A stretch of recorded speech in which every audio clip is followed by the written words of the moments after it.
बिंदुओं ए बराबर इतना दे रखा है, बी बराबर इतना दे रखा है, तो मिलाने वाले एवं ए बी की तरह दृष्ट सदिश को दिक् कोसाइन ज्ञात कीजिए। इसमें आपको दिक् कोसाइन ज्ञात करना है। अगर आप ध्यान से देखोगे तो ए बराबर सबसे पहले एक आपको लाइन बनाना है। यहाँ पर दो बिंदु है, एक ए है और एक बी है।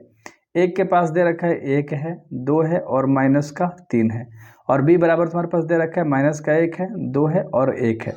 अगर मैं चाहूँ तो यहाँ से ए बी का मान डायरेक्ट निकाल सकता हूँ, ठीक है। इस तरह से ए बी का परिमाण मैं डायरेक्ट निकाल सकता हूँ, क्योंकि पहला में से इस पहले को घटाना होता है, क्योंकि ये x1 होता है, ये x2 होता है, तो x2 माइनस x1 यहाँ लिख देता हूँ। ये x1 होता है, ये y1 और ये z1, ये होता है x2 y2 और z2, यानी x2 में से x1 को घटाओगे तो -1 मतलब 1 घटाओगे तो क्या हो जाएगा तुम्हारे पास, देखो ध्यान से, -1 मतलब तुम 1 को घटा रहे हो तो माइनस माइनस प्लस, तो माइनस का क्या हो जाएगा 2 हो जाएगा, तो यहाँ से तुम्हारा माइनस का 2 हो जाएगा, ठीक है। आई कैप लगाते हैं पहला में, फिर जे, फिर के कैप, इतना तो पता है, ठीक है।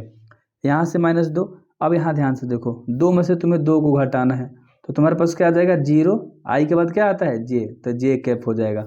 अब यहाँ 1 में से 3 को घटाना है, 1 में से तुम्हें -3 को घटाना है, तो माइनस माइनस प्लस, तो 1 + 3 क्या हो जाएगा 4 हो जाएगा, तो यहाँ से तुम्हारा क्या आ जाएगा 4, तो 4 क्या हो जाएगा आई जे के बाद क्या आता है के, तो यहाँ से तुम्हारा के कैप, यानी ए बी का तुम वेक्टर निकाल चुके हो अच्छे तरीके से।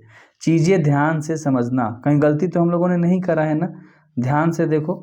ओ गॉड, यहाँ पर ध्यान से देखो क्वेश्चंस में, ठीक है। यहाँ पर मैंने -2 है, यहाँ पर सॉरी, ठीक है, -2 है, तो -2 में से 2 घटेगा, -2 में से 2 घटेगा तो माइनस माइनस प्लस नहीं है, माइनस का क्या हो जाएगा 4 हो जाएगा। थोड़ा सा मिस्टेक है, कोई दिक्कत नहीं, माइनस थोड़ा सा करना है आपको, क्वेश्चन ही गलती उतारा था ना, कोई दिक्कत नहीं। माइनस का क्या है 4 जे है, तो ए बी का तुम्हारे पास निकल गया मेरे भाई अच्छे तरीके से।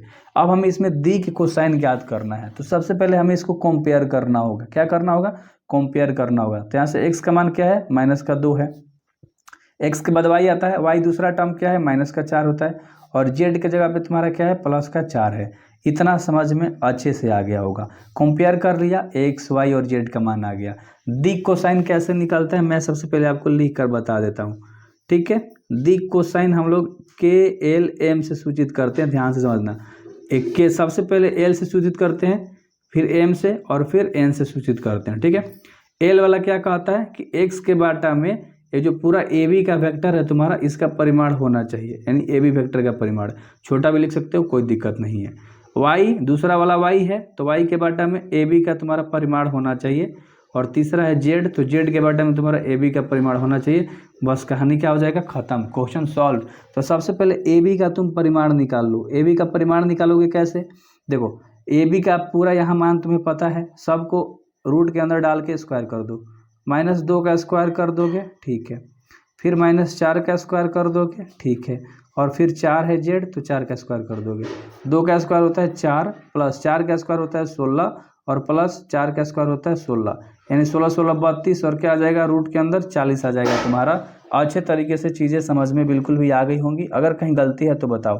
2 का स्क्वायर होता है 4, 4 का 16, 4 का 16, 16 16 32 और 4 36 होगा, सॉरी 36, क्या हो गया यार आज थोड़ा सा मिस्टेक हो रहा है, 36 आ गया।